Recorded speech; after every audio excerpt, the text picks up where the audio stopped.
Hello friends, welcome back to my YouTube channel. आज का हमारा टॉपिक है सोशल एंड कल्चरल मूवमेंट। जो भी इंडिया में सामाजिक एंड कल्चरल मूवमेंट्स हो रही थी उनके बारे में डिटेल में पढ़ेंगे। सबसे पहले आता है ब्रह्मो समाज। और एक बात याद रखना है कि आप मेरे साथ साथ नोट्स बनाना स्टार्ट कीजिए, क्योंकि ये वाला जो टॉपिक है ना, ऐसा है कि आपको एक बार में याद नहीं होगा। एटलीस्ट 2-3 बार आप रिवीजन करोगे तो ईजिली याद हो जाएगा। ओके। और इसमें मैंने पूरा फैक्चुअल डेटा भरा है जो एग्ज़ाम में पूछा जाता है। सबसे पहले है ब्रह्मो समाज। ब्रह्मो समाज फाउंडेड बाय राजा राम मोहन रॉय। राजा राम मोहन रॉय को first great leader and reformer of modern India कहा जाता है। पहले great leader and reformer of modern India, मतलब यहाँ से मॉडर्न इंडिया स्टार्ट हुआ था। मॉडर्न इंडिया कहा जाता है राजा राम मोहन रॉय को। ओके।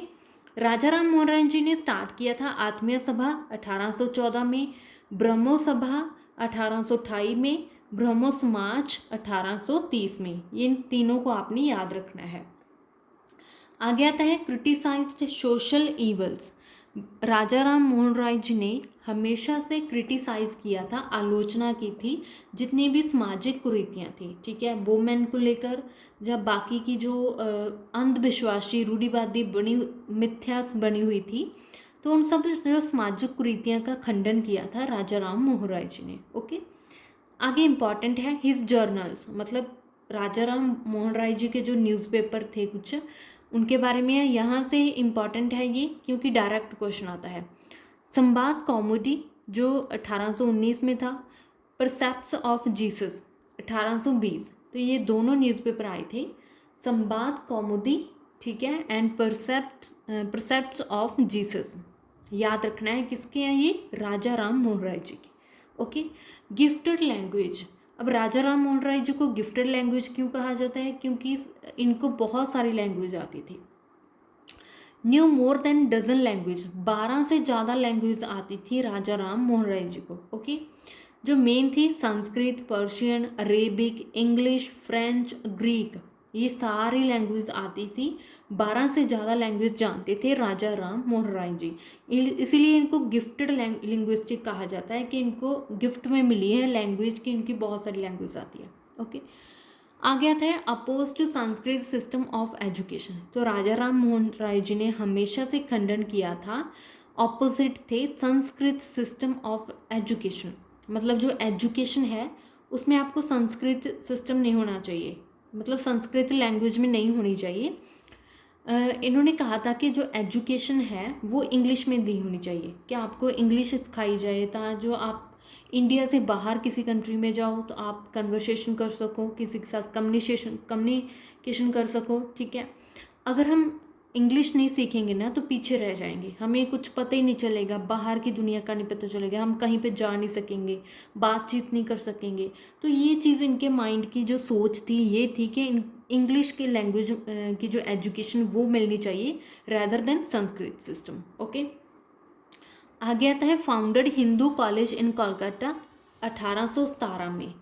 हिंदू कॉलेज कलकत्ता में ओपन किया था। एस्टैब्लिश्ड वेदांता कॉलेज 1825 में, वेदांता कॉलेज को इस्टेब्लिश किया था। और रॉट अ गिफ्ट ऑफ मोनोथीसिस, ये इंपॉर्टेंट है। राजा राम मोहन रॉय जी ने क्या लिखा था, एक मिनट, अ गिफ्ट टू मोनोथीसिस, ठीक है, जिसका पर्शियन में भी ट्रांसलेट किया गया था 1809 में। पर्शियन में क्या था, Tuhfat ul Muwahhidin. Okay. A gift of monotheist किसकी थी, राजा राम मोहन रॉय जी, ठीक है।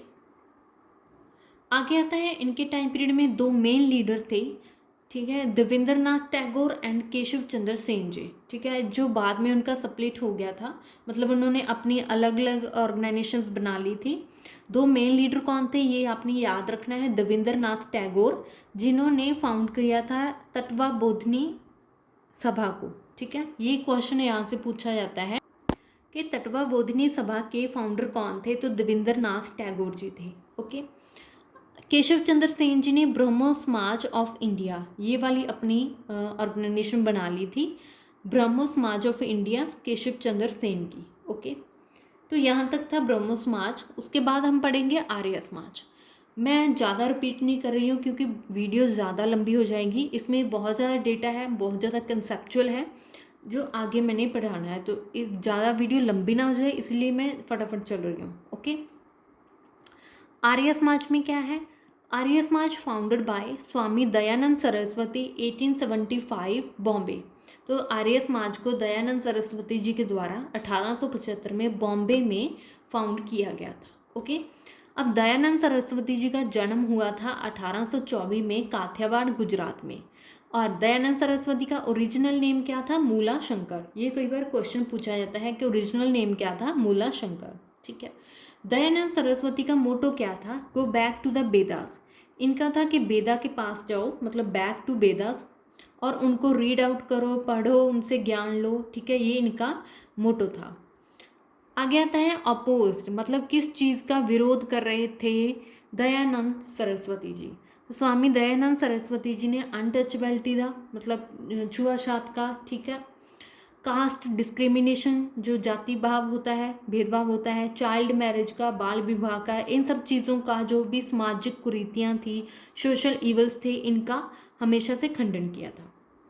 और सपोर्ट किया था विडो रीमैरिज को, विधवा दोबारा से मैरिज कर सकती है, इंटरकास्ट मैरिज को कि आप दूसरी कास्ट में मैरिज कर सकते हैं, तो ये सब कुछ इन्होंने सपोर्ट किया था। ठीक है, 3 बुक्स थी स्वामी दयानंद सरस्वती जी की, सत्यार्थ प्रकाश, ठीक है, वेद भाष्य भूमिका, वेद भाष्य, ये आपने तीनों याद रखनी है क्योंकि यहाँ से क्वेश्चन बनता है। 3 बुक्स थी स्वामी दयानंद सरस्वती जी की, सत्यार्थ प्रकाश, वेद भाष्य भूमिका एंड वेद भाष्य। ओके, आगे आता है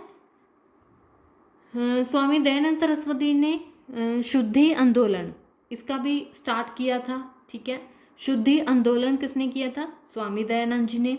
to convert non Hindus to Hinduism, जो भी नॉन हिंदू थे उनको हिंदू में कन्वर्ट करने के लिए शुद्धि आंदोलन स्टार्ट किया था। ओके, कई बार ये भी पूछ लेते हैं कि शुद्धि आंदोलन किसके लिए था, इसमें क्या था? ठीक है, तो नॉन हिंदू को हिंदू में कन्वर्ट किया जा रहा था।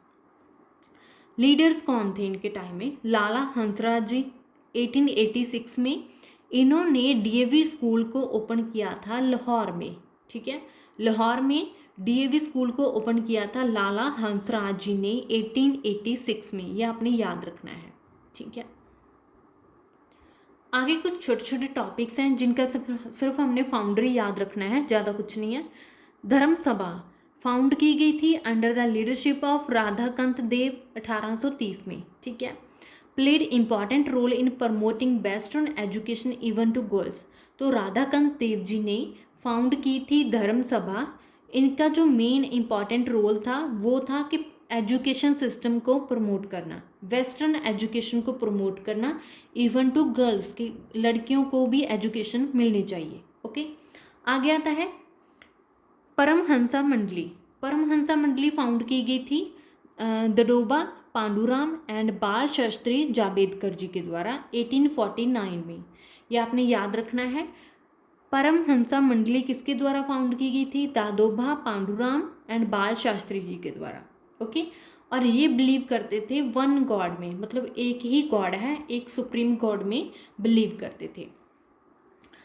आगे है इंडियन रिफॉर्म एसोसिएशन।